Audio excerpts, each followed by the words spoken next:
Hello, everyone. Sufit here. I'm here today with Charles B. Ticker, estate mediator and the author of Bobby Gets Bupkis, Navigating the Sibling Estate Fight. Welcome, Charles. Hi, Sophie. So today I wanted to ask you if, as a mediator, you see the participants let opportunities go by um, that maybe they should have seized upon. Well, does that happen? Yes, it does. And I think sometimes, people can't see the forest for the trees or the trees for the forest or whatever the saying is. Um, and an offer comes in that they'll just reject, sort of a knee-jerk reaction because they're coming from a certain mindset uh, and haven't really thought it through. And they're just too quick to respond in a negative fashion. And they may regret it afterwards.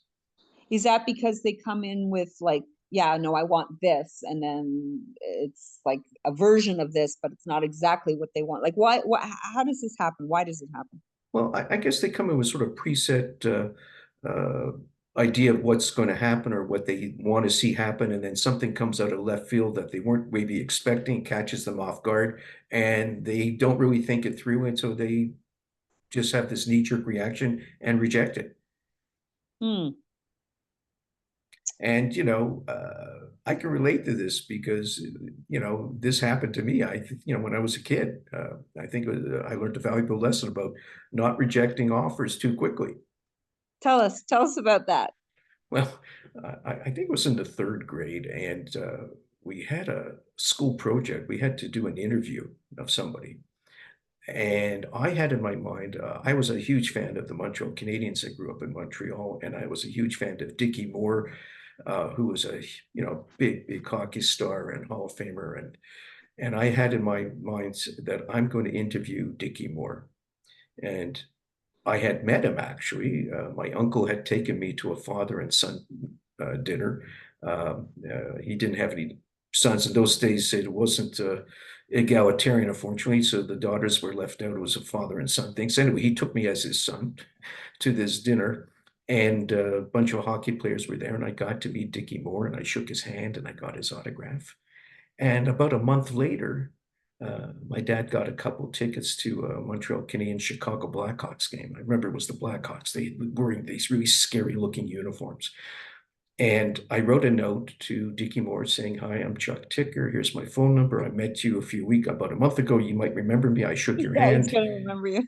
Well, why not? I shook his hand. I mean, what did I know? And I gave the note to the guard outside the dressing room. I said, "Could you please give this to Mr. Moore?" He says, "Okay, certainly." That night, Dickie Well, Moore. wait. What did the note say? What did the note say? Oh, like I said, I met you at this father and son Oh, dinner. I'd like to do an interview of you for oh, an my, I'm interview. sorry, yeah, Sorry. I'd Yeah, like to yeah. do an interview for my school project. Here's my Right. phone You said that. number, Yeah, yeah. and da da da. And so that night, like Dickie Moore, he's phenomenal. The Canadians won 4-2. Dickie Moore scored 2 goals and had assisted on the other 2 goals. So they first started the game, and I'm saying, it's my note. He read my note. I inspired him. Anyway, I go home like I'm on cloud nine. He's going to call me tomorrow. A day goes by, a week goes by, 2 weeks go by, 3 weeks go by.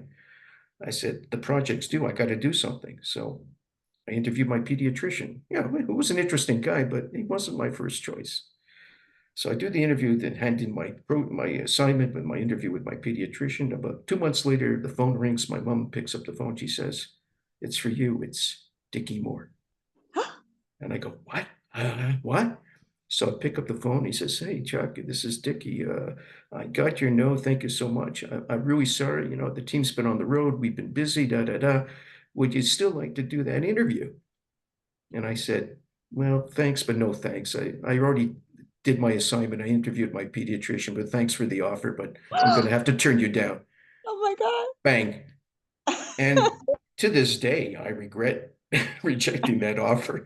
But so that's the lesson I learned about rejecting offers. So it was So kind of an instinctive, that's, yeah, not what yeah, you were thinking in that yeah. moment. I had my mindset, the project's over, the case is closed, no time for offers. you know? So that's my Dickie Moore story. And Show us what you're wearing. Can you show oh us what yes, you're wearing? yes, I still have my Dickie Moore sweater. So I don't know if you can see it if it's blurred, but Oh, we see it. There you go. All right. So what is the message that you're sending out there to the participants and to their lawyers? don't be so quick to reject offers. And we see this in mediation all the time. We're out of here. That's ridiculous. And as my job as a mediator says, think about it. Let's think this through. Don't jump the gun. So that's my Oh, lesson awesome. for people at mediations. Awesome. What a good lesson that is. And I love your story. Our guest today has been Charles B. Ticker, estate mediator and the author of Bobby Gets Bupkis, Navigating the Sibling Estate Fight. Charles, thank you very much. My pleasure.